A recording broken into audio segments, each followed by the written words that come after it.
Hi, everyone. My name is Kira Stock. I'm Assistant Supervisor of Patron Experience, and I work on the adult programming team here at the library. It's my pleasure to welcome you here tonight for our program, 8 Weeks in Ukraine. A few housekeeping notes up front. If you haven't already, please silence your cell phones. There will be a time for questions after the presentation, so if you would just hold on to those until after. There are evaluation forms in the back of the room for you to fill out after the program. We'd love to hear from you about this program and also about any ideas you might have for programs you would like to see here at the library. And speaking of future programs, this Friday's Lunchtime Learning Series program is Stress Less, Joy More with Mary Ellen Giambetti, professional coach and health consultant. And our Friday night movie this week is Banshees of Inisherin. So, tonight's speaker is Tania Vitvitsky. Did I pronounce that correct? Yep. Okay. Tania has significant cross-cultural expertise with work-related travel to over 60 countries in Africa, Central Asia, the Caribbean, Eastern Europe and Ukraine, the Russian Federation, and the Middle East. Tonight she's going to share photos and stories of her recent visit to Lviv, Ukraine, where she lived in a war zone while assisting a nonprofit organization working with the neediest families and children. So with that, if you would please help me welcome Tania. Thank you. And thank you for coming, and thank you to anybody who's listening to this on their television or their laptop or their cell phone. So tonight, what you're not going to see are photographs and videos of destroyed cities, towns, and villages. You see that just about every day you open your newspaper or watch news.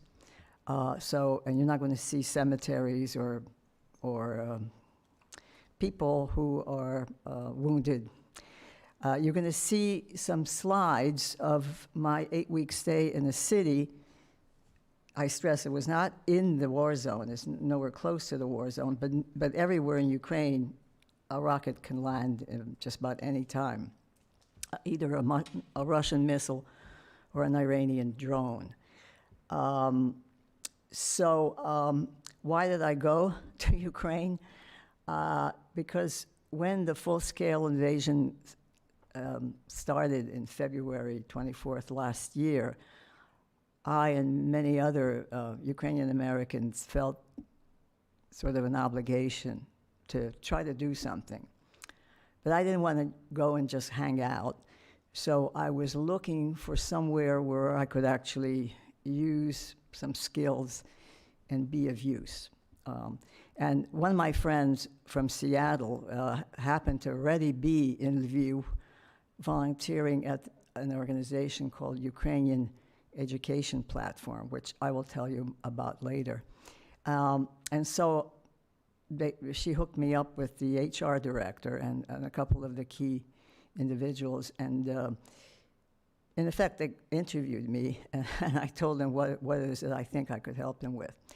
So I made my arrangements, and you probably know that there are no commercial flights in and out of the country. So you have to go through either Poland or Hungary or Slovakia. And in fact, all the movie stars and the prime ministers and President Biden went via Poland and take a train through Lviv to go to Kyiv. I was supposed to be picked up by our partner organization in Warsaw. I flew into Warsaw. And the day I left, I got an email saying that the woman who was going to pick me up couldn't pick me up. And it had to be a woman because men between the ages of 18 and 60 can't leave the country because of the war. Apparently her husband had come back from the front, the actual front, the trench lines, and she was not about to spend 2 days, picking up some stranger. She'd rather spend the time with her husband. To make a long story short, my son connected up with his Polish grad school friend who lives in Paris, and she arranged a car and a driver. So they picked me up and drove me to, hold on a second. They drove me to the city in Poland is very close to the border. I don't think you can see my cursor, but see Poland. And then I took a bus. I was carrying 4 suitcases, and everybody was helping me. So it is possible to get in and out. So here's just a general map, and you see the kind of shaded areas, Crimea, the peninsula of Crimea, and then Luhansk and Donetsk. That is where the Russians started the war and the invasion in 2014. This is a 9 years war. This is already in the 9th year. Then they took over parts of the north, which the Ukrainians fought back and reclaimed. And now they're basically, unfortunately, you can't see the, it's from, if you can see Kherson, do you see Kherson south near Odessa? From this, below Kherson through up to around past Luhansk is where the Russian army is still there, and the Wagner group. You've all heard about Bakhmut. It's sort of near the Donetsk and Luhansk Oblast regions. So again, just some basic facts. Ukraine is as large as France. It's about 42 million people. Of course, how many people they have now is another question, and you will hear, I'll tell you more about the internally displaced and the people who actually left the country, hopefully not forever. So this is the city of Lviv. It's actually a really very beautiful old city, and it has, it's a UNESCO World Heritage Site, the downtown, the old Market Square area with buildings, various buildings in various styles dating to the Middle Ages. And this is a typical scene. There is a war going on, but people live and they work and they need to spend money, and because the economy can't collapse completely. It's down at least 30% because of the war. A couple of elements of the city that are important for you to know about. To the left is a big monument to the national poet of Ukraine. And he was a serf. And in fact, the Tsarist Russian regime sent him into exile, into a military garrison, because he wrote basically poetry that they didn't like in a language they didn't like. And so he is a very, very important figure in Ukrainian, not just literary history, but history. And in any case, the Eastern Europeans love their national poets. You also see the national poet of Poland in one of the slides. And to the right, that's the old Market Square with 4 fountains. And the sculptures are covered and protected by metal. And the text says, the original can be admired when we win the war. So one can see a lot of this kind of protective element of the Ukrainian national heritage, because a rocket could land anywhere. To the left is the Garrison Church. This is where the funeral services are held for the military dead. I did not take, every time I passed, almost every time I passed this church, there was a funeral. If not one, then several funerals. I did not take any photographs of the mourners. It was inappropriate. To the right, and this just goes to show that the war is in its 9th year, those are the dead from 2014, 2015. There are a lot more of these banners, posters in that church now, 9 years later. some very, very interesting people you meet in Lviv. The woman on the left, I met her, we met on Facebook. She's from California, and she and her husband sold their house in California and moved to Lviv. Why? They have her family, at least part of her family, were originally from the town of Rohatyn. And one of her biggest projects, and you can see I'm wearing the same shoes. These are my special shoes, which I bought in Lviv. She and her husband, they have a nonprofit where they take care of Jewish cemeteries, both old and new. And what's been happening is as roads are repaired, old Jewish headstones, the Nazis used them to pave the roads, or they were used as building foundations. The Ukrainians are finding them, even if they're broken, they now know where to take them, and this organization helps, manages that process in a number of Jewish cemeteries, primarily in Western Ukraine. To the right, and this again goes to show it's a rather multicultural city, the Armenian cathedral, which dates way back. It was added to, into the 19th century from its origins in the 14th century. And continuing along these lines, these are sort of fragments of what I call fragments of Jewish life in Lviv. To the right is what was left of the Golden Rose Synagogue with the memorial garden, a little memorial park in front of it. That synagogue garden, the synagogue wall and the memorial garden would require a whole slideshow just to talk about that particular synagogue. And as the city is fixing up buildings, when they find like ads or the names of stores, so you can see to the left, those are Polish and Yiddish store signs.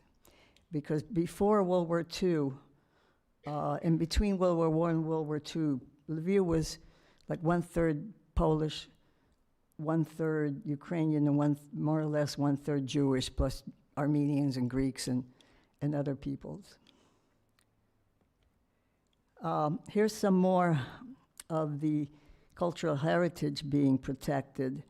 To the right, that's a monument to the Polish national poet, Adam Mickiewicz. You can see the scaffolding, the metal scaffolding. And to the left, that's another religious statue. I actually don't remember what statue that is, with sandbags and again, like a metal cage protecting that cultural heritage with boarded up windows in the back. That's actually the Roman Catholic cathedral. And this is a typical weekend night in the old market square, where people are actually trying, just about everybody in Ukraine has somebody either in the war, fighting in the war, or knows somebody who's fighting in the war, or somebody's been killed in the war, or their family has been wounded. And yet, life has to go on, and particularly, life has to go on if you want some kind of normalcy for kids. So this is an evening where folks are listening to live music, visiting cafes, and what you also see are soldiers in R&R with their families, with their friends, getting a bit of relaxation in before going back to the front. October was a beautiful, beautiful weather with lots and lots of weddings, both rather informal. As you can see, he's wearing some military garb to more formal weddings. I arrived in Lviv on the Saturday, October 8th. It was that Saturday where the Ukrainians tried to blow up that Crimea bridge. They blew up part of it. So Monday, all hell broke loose. Hold on a second.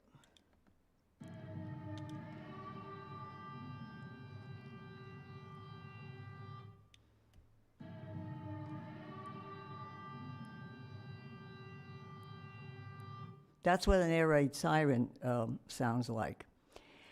When I first got there, I started taking, doing a log of the sirens, but then that became useless because it was almost every day, and sometimes the air raid siren came on 3 or 4 times a day. But you can see people aren't exactly running away. They're used to it.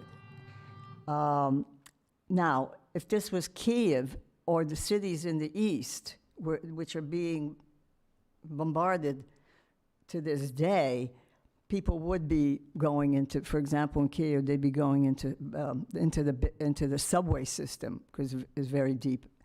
But in Lviv, so what happens when the air raid siren comes on is all the shops close, supermarkets, everything closes. So your day is completely disrupted. Then you lose power, and if you lose power, you generally lose heat. In October, it was more or less okay, and in November, it became really rather cold.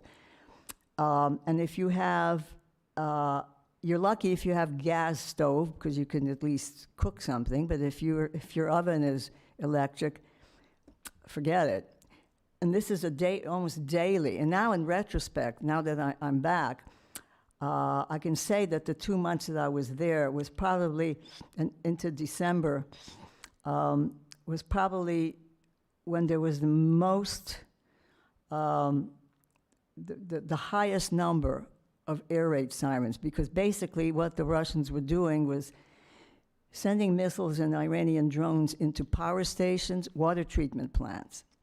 So, and so life, so kids, you know, when they're in school, they go in the basement. So the life is constantly disrupted, and people, in one way or the other, adjust to it. This happens to be a really very, very pretty park. I was lucky that I was living right next to it. So, as I say, I eventually got one of the apps which tells me if there's an air raid siren coming on and when the all clear signal goes off. I still have it, and in fact, this morning there was a air raid throughout the entire country for about 4 hours. So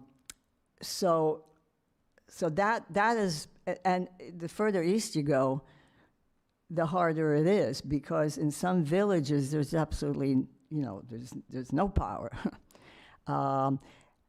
And if you live on the 14th floor of an apartment building, and most Ukrainians do live in apartment buildings, and if you don't have an outdoor balcony, you can't even, if you could find a portable generator, you're out of luck. Can you imagine having to climb 14 stories and back? Okay, and this is the life that a lot of people have led and are leading. Okay, let's go down. So, and here's another example of what happens if you have an electric oven. I was there on Thanksgiving, and I decided to have a little Thanksgiving dinner with my nephew, the guy with the mustache, and his new bride. The young fellow on the left is a volunteer at the Ukrainian Catholic University. He's a lawyer. And the young woman lived in the same building that I was living in on the 4th floor. So we decided to have a turkey Thanksgiving dinner. And we were hoping, since the oven was electric, we were hoping that, in fact, we would have a Thanksgiving dinner. It worked out fine. We didn't have an air raid. But but just in case, we always had a whole collection of candles, as you could see, in the kitchen. We, of course, heated only the rooms we were staying in, and the kitchen is always warmer. So that's basically, if I was in the house, that's basically where I spent most of my time. Now, why am I showing you a mall? Before I got my app, I actually overslept. I slept through an air raid siren and took a cab to a mall because I needed to buy a couple of things. Well, it turns out that the mall was closed, so I waited for about an hour, maybe an hour and a half. And when the all clear signal came on, I went into the mall, and literally like 3 to 5 minutes after the all clear signal, there already were children with an ice skating instructor on the ice.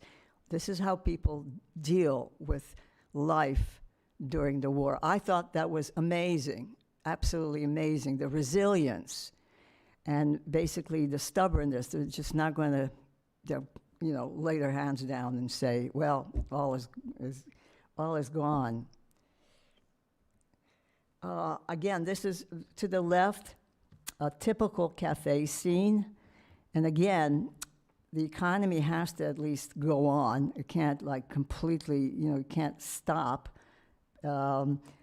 So the cafe scene and the restaurant scene in this city is very lively and actually excellent. And the coffee houses are really great because the tradition there dates back to when the city was under Austria-Hungary. So the Austrians are really big on coffee. This is a brand new program in Lviv, funded by our embassy. Excuse me. Excuse me. It had just opened, I think, a month before I came, and basically it's a nice facility for, discussion groups, debate, presentations, lectures, and so I did visit it. This is what I was traveling with, 4 suitcases, 2 of which, the 2 bigger ones, were full of medical trauma supplies, which I bought in the US and lugged with me to Lviv. The funds were provided by family, friends of my children, and fellow democratic political activists. So I bought, basically, I sent a list of the most needed supplies that they could buy on Amazon, and people would simply buy them, ship it to me, and then I would pack it and take it. So it was about a little over $6,000. And an IFAC is an individual first aid kit. Those are hugely in demand.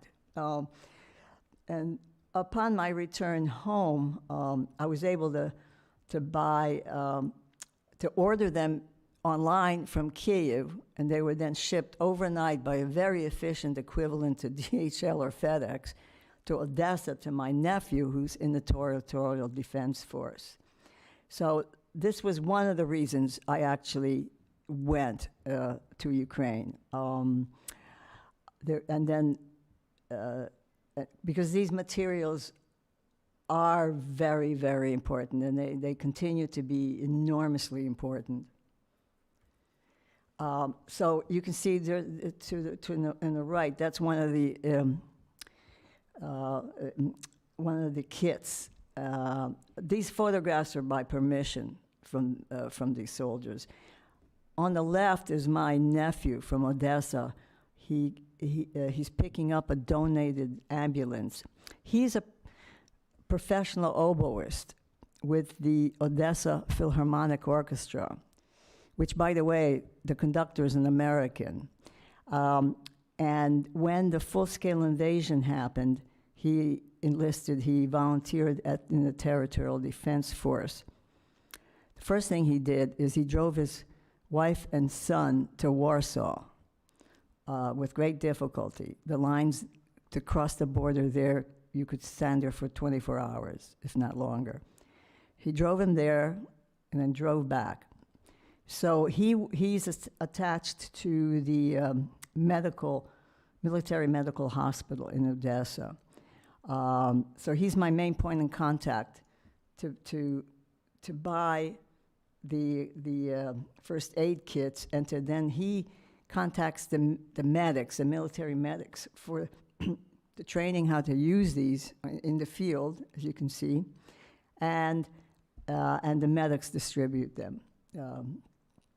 He actually gave away his personal IFAC, and I told him, you know, the next batch that he gets, he needs to keep one for himself. I also visited one of the universities that I support, and this goes to show again, the university is open, it's functioning, there are students there. This happens to be a project that a Boston community supports in public administration. We've funded a couple of scholarships. And this is a group photo of the first year class of the Masters of Public Administration program. So what happens is when there is no air raid, classes go on as normal. And then when the air raid siren comes on, everybody goes to the basement. This is actually the only time in the 8 weeks I was in Lviv that I actually went into the basement during an air raid siren. And as you can see, this is like already a normal, not normal, it's nothing normal about it, a regular experience. People go there. What you don't see here is the actual classes just move, and they continue classes. This happens to be the students that are in between classes or are working on their own project. Nobody's freaking out. Nobody's panicking. This is the life. This is how they're learning. I mentioned that according as to populations, a little over 42 million. But as of December of last year, 6 million were internally displaced. I mean, that's a huge number compared to the 42 million population, with an additional 8 million spread across Europe and elsewhere. I think in the US, the United for Ukraine program, I think there's about 200,000 in the US. Those are huge numbers. Imagine if, let's say, in a population in the US, what is it, 335 million, something like that, a significant percentage is either in Canada, or Mexico, or elsewhere, or somewhere in the Midwest, because all the cities in the East have been destroyed, the ports have been destroyed. That's the situation. Now, some people are coming back, particularly from Europe, from Western Europe, but apartment buildings and hospitals and schools are still being hit. People are still being displaced, and people's homes are still being destroyed. So this is an ongoing, sad situation, tragic. So this is how I spent the money, and partly what I was doing in Lviv. As it turns out, because there were so many power outages, recurrent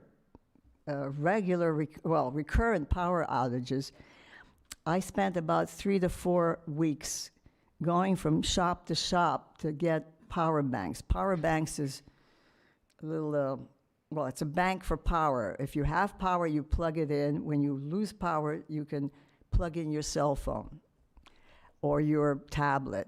And it became clear to me one day when we had not only no power, no heat, we had no cell phone service and no landline service, because the cell tower and other cable was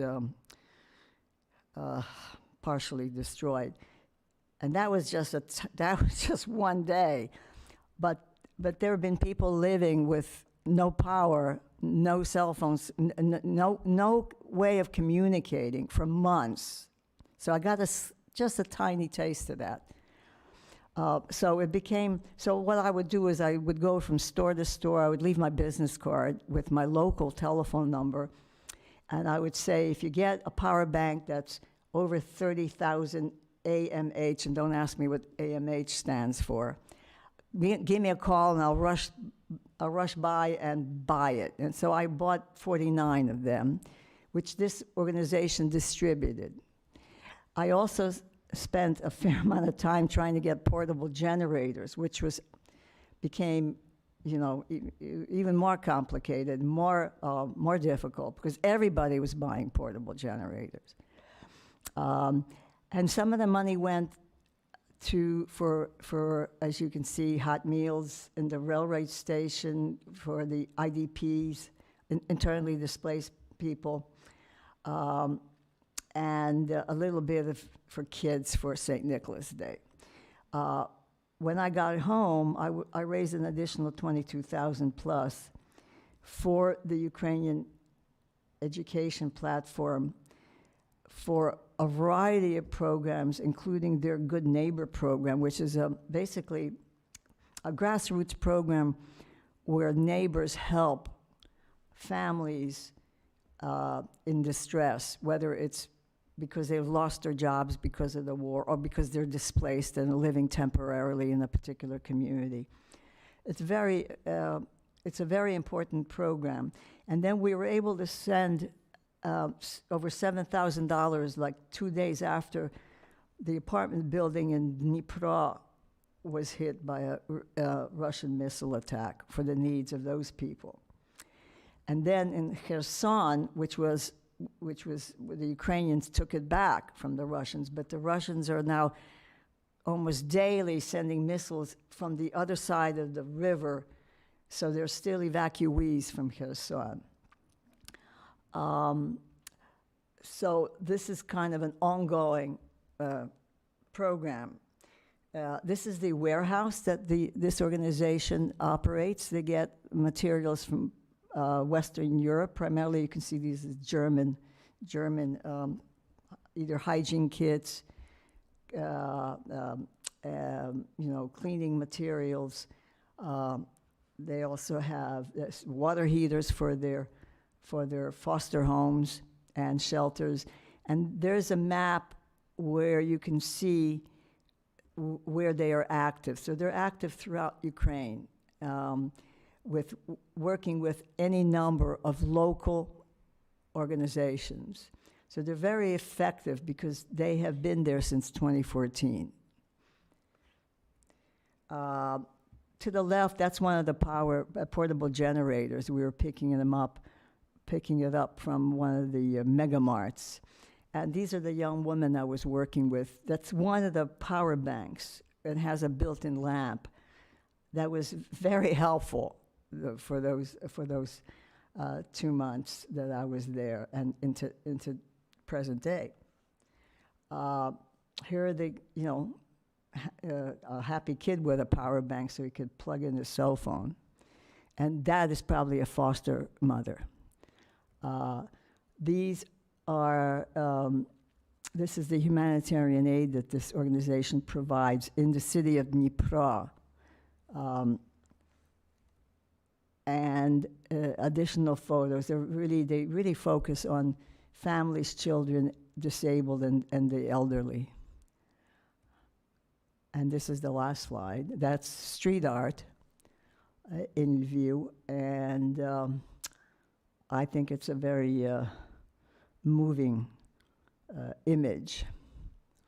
So that's it for my remarks, but if you have any questions, I'd be happy to try to answer them.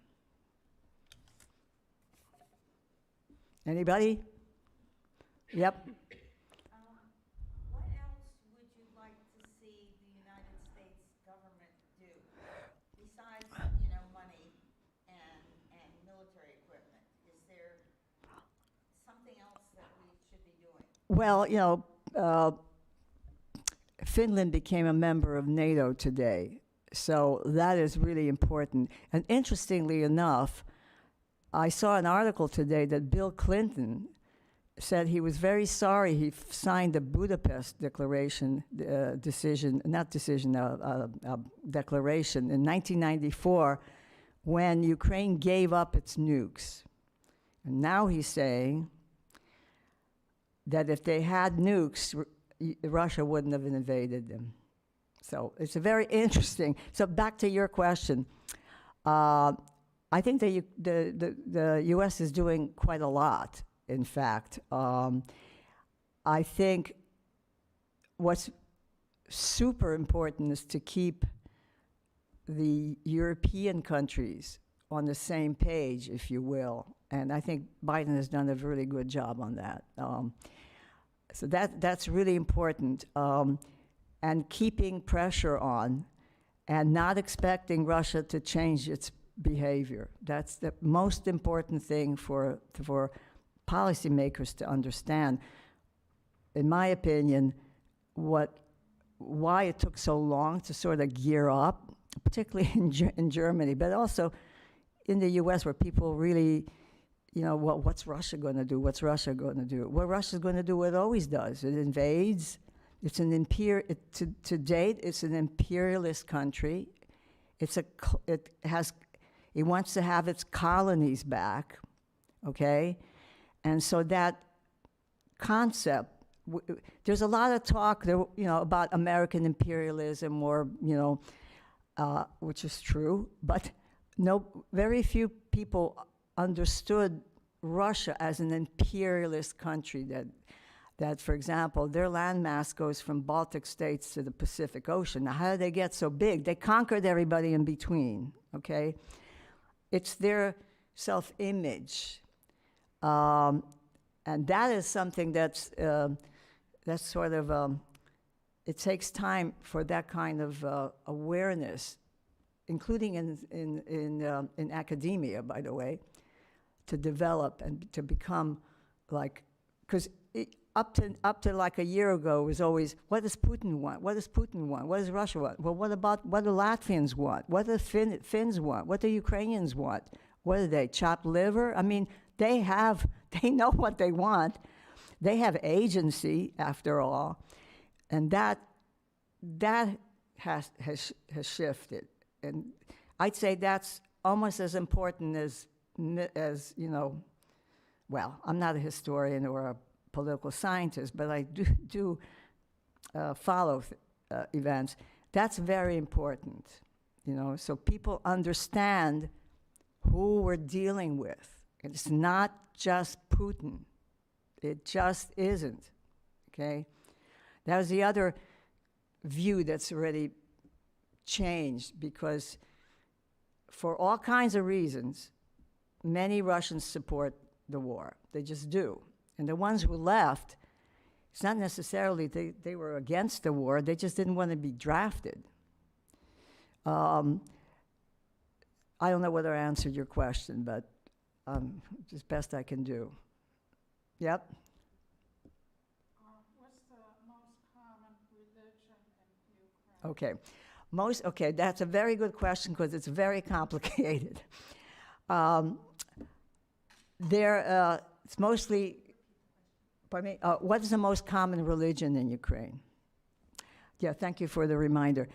Most people are Orthodox, Christian Orthodox, with a significant Ukrainian Catholic church, mostly in the West, about 8 million people.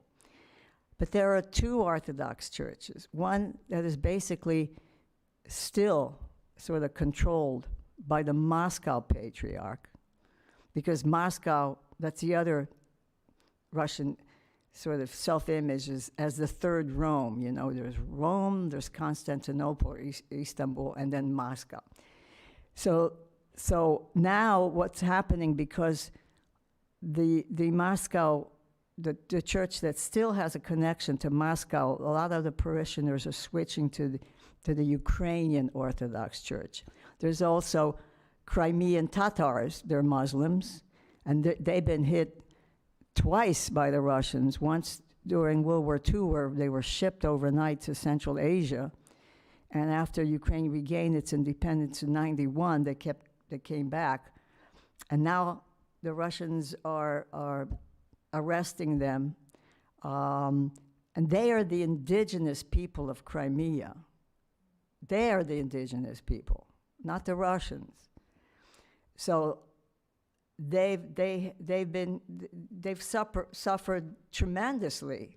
And then there's still a Jewish community, and in the city of Dnipro has a huge Jewish community with one of the largest Jewish cultural centers in Europe.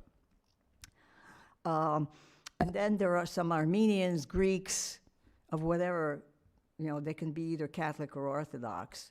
But most people are Orthodox, at least by tradition, if not, practicing.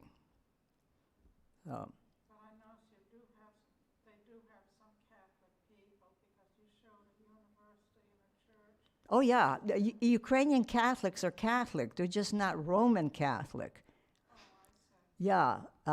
There are like 20 Eastern Rite, R-I-T-E, Catholic churches that are not Roman Catholic. So the Lebanese have some, the Syrians have some, I think Egypt. The Ukrainian Catholic Church is the largest of the Eastern churches. I won't go into the history. They sort of united with Rome back in, I think, in the 15th century. I'm smiling because it's a very complicated history. But it also plays a big role in the war because one of the holiest sites in Ukraine, the caves and monastery, were controlled by Moscow till like a week ago, okay? So what's happening is that Ukrainians are changing street names. They want nothing to, there are many Ukrainians who have family in Russia and vice versa. And there are mixed marriages, if you call them mixed marriages. And they didn't hate the Russians. Well, they hate the Russians now, okay? The irony is that more Russian-speaking Ukrainians have died by Russian hands than Ukrainian-speaking Ukrainians, okay? So that is what Putin and his country is doing. And now he's chairing Russia is chairing the UN Security Council this month, which is an abomination. Yes, it's their turn. So why do Ukrainians, many Ukrainians speak Russian? Why do Irish speak English? For the same reason. Imperialism, colonialism, and that's changing. Any other questions? God bless. That's okay. If you don't have questions coming in from, I don't see them. okay, I have a different question. Sure. I was really touched by all those pictures of people carrying their pets when they had to be displaced. Yeah. And also the news reports about exotic animals being rescued from zoos and taken elsewhere. Did you see? No, I wanted to go. There was a bear sanctuary nearby, but I didn't. I have to tell you, I was so busy shopping for all this stuff. I didn't do anything. I went to one art exhibit. That's it. That was not the purpose. But you're right. And what I see often in social media is the military rescuing, feeding cats. Can you imagine an American military base with cats and dogs? You can't imagine that, but that's what it is in Ukraine. First of all, those animals, many of them were left behind by people who couldn't take them. They are an emotional support for the soldiers. Truly, okay? But again, I didn't really, I was in the city the whole time. I actually didn't travel anywhere. I was going to, but I didn't want to freak out my son, who was already worried. I'm planning to go back in September, and I do plan to go to Kyiv. After all, if Biden can get there, I can get there. Yeah, anything else? I was going to ask if you're planning to go back. Oh. And will you work with the same agency, or what are you, do sort of Yes, the same I work? will work with the same agency because I've been advising them on, for example, they've never raised money prior to this um, in the U.S. And so I was helping them think through their fundraising presence. And so I have, along with another linguistics professor and a third person, we formed a Ukrainian charitable platform here. So we're raising money to continue to support that organization. I think they do a great job, and whatever I can do to help them. I also want to buy more stuff there because they, I know it sounds sort of crude and weird, but basically, if you can buy needed equipment and supplies in Ukraine rather than from here and then ship them, so much the better, because then, the clerk gets a salary, the warehouse charges a rent, the shipping company charges a fee. It's really important to economically support the country. And the other thing I wanted to mention, because I got this question previously, because some of the Republicans are, have this image that we're sending pallets of cash there. We probably did that in Iraq, but that's another story. The numbers you hear of these huge numbers, that's the value of the military supplies that we already had in our warehouses. That's what we're shipping. It's all, or it's the orders the government gives producers to produce certain military supplies. That money does not go to Ukraine. That money stays here. Yes, some money goes to, for example, to support teachers, to support doctors, because you have to have a functioning society and a functioning economy even during a full-scale war. But most of the money stays here. That's always been American foreign aid. That's always been the case. Or all those consultants, for example, they get paid here. So if you hear somebody say that, it's nonsense. So I thought I'd mention it because it does come up now and then, So I think we need to, I'm hoping they'll get more jets, back to your question. I think Slovakia has given them some MiGs. I think Poland. I think what I came away from the 8 weeks is a couple of things. One, the morale of the people, and I'm talking the people, is incredibly high. Second, and you've heard this before, I'm sure, the resilience is truly amazing. I don't know how I would function if I was living there. I really don't know. Because it's to say that it's stressful is an understatement. You get used to it, But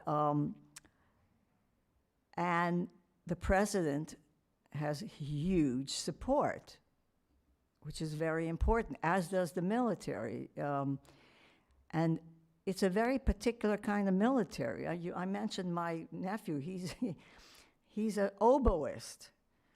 My former icon painting instructor is in the Territorial Defense Force.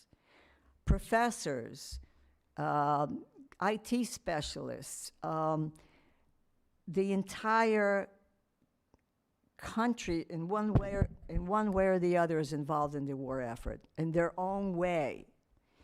And that is what's so different. And civil society.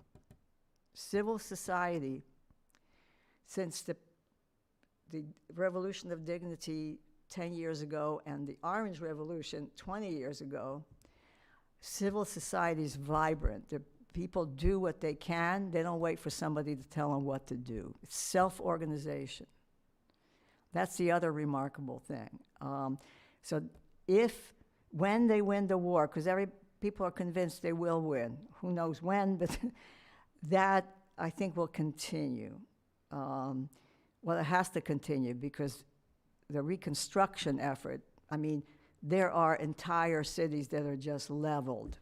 I mean, not one house is intact.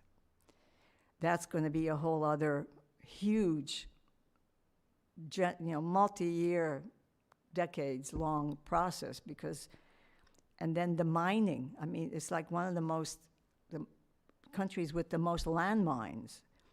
And after all, it's an agricultural powerhouse, and the tractor drivers have been blown up because the tractor goes over a mine. So what will need to be done, it's an enormous, complicated, huge task that simply has to be done. That's why it's so important to keep Europe engaged, and the US. And that's why it's important who's in Congress. That's not a political statement. That's just, yeah. I was going to ask if our congressional delegation knows your stories. Yes. Do they know what you did and how, the comments that you've made about the people of Ukraine and their spirit and? I'm in touch periodically with Catherine Clark's office and with Senator Markey, with Liam in Senator Markey's office. There was a rally in Concord the 25th of March, Concord for Ukraine, which was co-sponsored by 4 Democratic town committees. We had a letter from Catherine Clark that Carmen Gentile read. So I'm trying, I used to go to Washington a lot because my son lived there, but I don't now. But I'm doing what I can. But I think the image of contemporary Ukraine as resilient, brave, strong is there, okay? It really is. Because it's true. It's just true. And so I'm going to go back, see, what else I could do, and I hope that the war ends sooner than later. So, anything else? Any other questions? Yeah. Are you fluent in Ukrainian? Yes, I can read and write, speak, of course.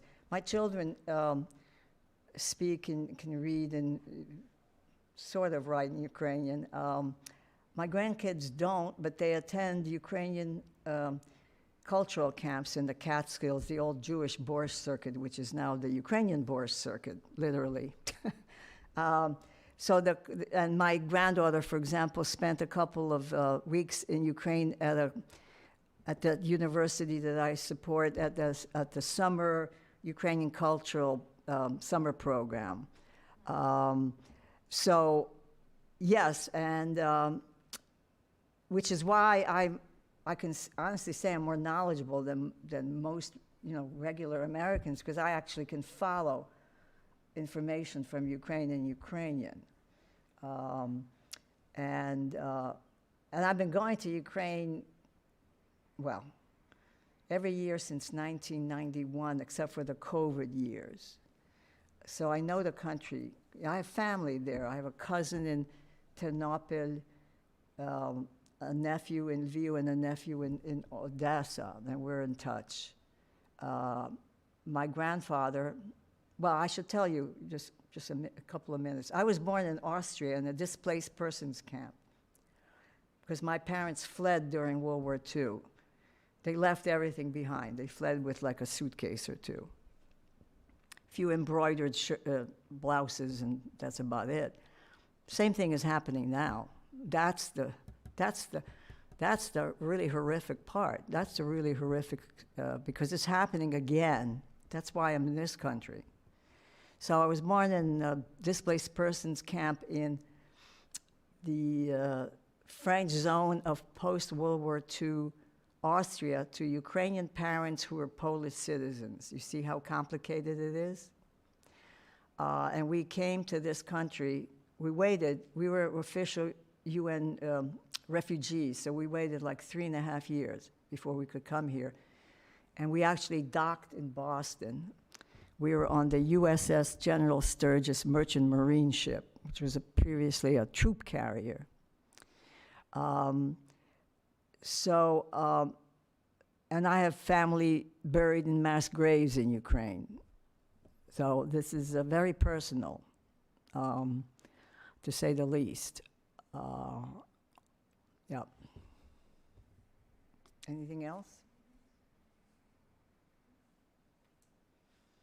Well, If not, Tanya, thank you. yeah, thank you so much for coming and speaking to us and sharing your story and the stories of the Ukrainian people and what's going on there now. It's really been interesting and educational and eye-opening. Yeah, thank So, you. Yeah, thank you, and inspiring. Okay, well, good. That's the plan. Good job then. So thank you for coming. Thank you for being on YouTube and watching and listening.